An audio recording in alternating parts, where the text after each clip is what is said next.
So hey guys, welcome back to my new video. तो अभी हम आए हैं महादेव के मंदिर सुबह सुबह। ये देखो, देख सकते हो आप।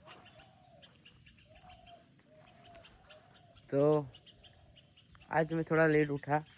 आज रनिंग पे भी नहीं गए क्योंकि कल शाम को एक मीन्स लेट भी आया था मैं।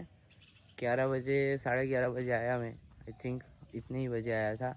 प्लस दियांग के घर पे भजन था, तो उसका पूरी रात जगने में चला गई, तो वो भी सोया नहीं।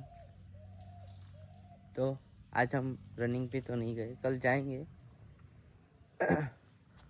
और तो कल हम घूमने गए थे, आपने ब्लॉग में देखा ही होगा, टीवी आया था। तो अभी उसके अरे यार देखो यार, हमारे बड़े भाई आ रहे हैं। अक्सर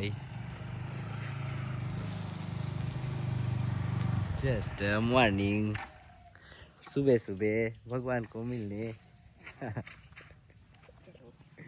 જઈ આવો, જાઓ જાઓ, તમે લેટ થઈ ગયું છે।